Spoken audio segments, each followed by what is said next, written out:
joining us on tonight's Family Craft and Devotion Night. We also want to say thank you for letting us have the week off from filming and recording and editing last week. We appreciate a little bit of a break. But this past Sunday was an important Sunday for the life of the church. And that's because it was Pentecost Sunday. Pentecost is 50 days after Easter.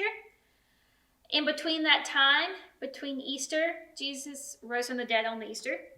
But in between that time, he spent time with the disciples, teaching them, reminding them of God's promises.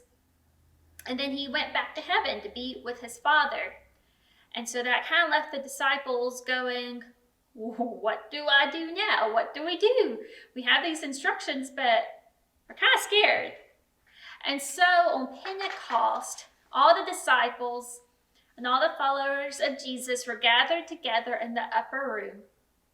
God sent the Holy Spirit like a rushing wind, the room filled with the power of the Holy Spirit. The disciples had little tongues of flame that appeared above their heads, and they began to speak in languages that they didn't even know. All of this was a gift of God for them and for their ministry, so that the disciples would have power and authority to tell others about Jesus and to share with others about God's love. That's probably, if you're at home, probably going, I can't see the Holy Spirit. We just know that there is a rush of wind and some tongues of fire. We can't really see much of anything. How do we know that the Holy Spirit is real? And that's something that a lot of people wrestle with, I'm not going to lie. But we can trust that even though we can't see God, we can see evidence of God at work in our lives.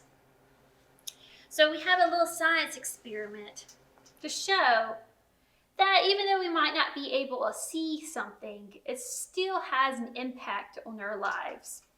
And so we have a little picture here. You don't have to have a picture at home if you want to recreate this. But we have a candle in here. And the candle is already lit. Now I could blow on the candle. You can't see my breath, but that would put it out. We could probably cover the lid of this, and that would eventually the candle would go out because it would be sealed shut. But there's also another way that we can extinguish this candle. In my little cup here, I have some baking soda. And we're going to pour some vinegar into the baking soda. Just like so. And what happens when vinegar and baking soda combine? Makes little bubbles, doesn't it? And when the bubbles kind of get back to the bottom, we're going to take this and we're going to put out this flame. We're going to start pouring. But did you see that? Did the vinegar come out? Did any baking soda come out? No. It was just the air that came out from the cup and put out the flame on the candle. We couldn't see that air. We didn't know that air was there, but it still had an impact on something. It still was able to put out the flame in the candle. We can't see God, we can't see the Holy Spirit, but we know that the Holy Spirit still has power to work in our lives. All of us believers have been given the gift of the Holy Spirit to witness about God, to be able to help each other be the church, to be able to help those who need help. Doesn't matter the nation, doesn't matter the race, doesn't matter the gender. Everyone has received the Holy Spirit if they put their faith in Jesus Christ. And everyone can experience the power of God. And so when we see people who are suffering, when we see people who are treated unfairly, we still reach out to them through the power that the Holy Spirit has given us, so that they too might feel God's love in their lives. We're going to come back with a craft after we get set up. We'll see you shortly. Welcome back. Thank you for joining us for Craft Time. Craft Time. It's Pastor Kathy here. And I'm Brother Jarod. Now, we were talking about the Holy Spirit earlier. And it's really hard for us people to describe what God is like. And so sometimes we use symbols to describe God and describe the power of the Holy Spirit. So what are some symbols of the Holy Spirit that you can think of? The dove. A dove. Fire. Fire. Wind is used a lot, even though that's kind of hard to picture. Yeah, wind, breath. And so today we're going to be making a craft that will look like flames to remind us of the Holy Spirit, but we're going to be using our breath to make it. So we're using two things that remind us of the Holy Spirit and how the Holy Spirit works in our lives in this craft. So we're going to start with some plain cardstock. And we have different kinds of paint, and there are different thicknesses as well, and we have some straws. And we're going to begin by just making blobs of paint on our paper. Just kind of globbing it on. So some of it's thick, some of it's really thin, but I think it's going to be easier to use in that form for our craft. It can be a little messy. Okay. Then once you got your paints down, take your little straw and you just blow it. As you blow, the paint spreads. You just have to get close up on your paint blobs if they're being difficult. My pneuma's weak. Okay, do you want to explain what that means to kids? Pneuma, the breath, like comes from pneumonia. That's the same thing. Now, how's the Holy Spirit like breath?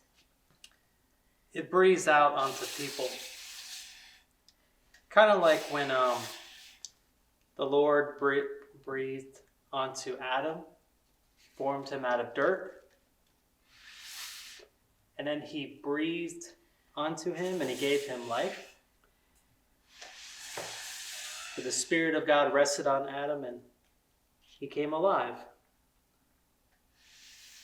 And what does that mean for the Spirit? The Spirit gives us life. And how is the Spirit like fire? Since we're making flames specifically too. When the Holy Spirit enters our hearts, a lot of people describe it as fire. And one of the things that fire does is it transforms materials. Like if you're burning paper, it turns into ash. If you burn anything, it turns into something else. And I think that the fire, it burns in us and it transforms us. It helps us to live like Jesus wants us to live. Sometimes it's hard to love our neighbor. Sometimes it's hard to forgive those who've done wrong against us. But those are things that Jesus tells us that we should do. But what gives us the power to do that is the Holy Spirit. And that's why transformation is important. Okay, oh man, I'm getting a little lightheaded over here.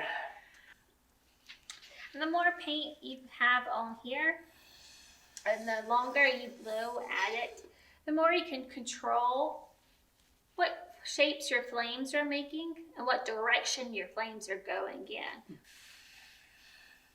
This is your interpretation of what flames look like. And so if it looks a little different than this, that's okay. And so what you have before you are your little Holy Spirit flames. Yeah. And they remind us of the Holy Spirit, both through the flames that can transform us, and through the breath, the wind that we use that gives us life. Thank you for joining us today. We hope that you learned a little bit more about the power of the Holy Spirit in your lives, and the power of the Holy Spirit in the disciples' lives, and that you may be able to live in that power, to receive that power, and to impact others' lives as well, so that they too might come to know love and come to have a relationship with Christ. Thank you for joining us, and we'll see you next week.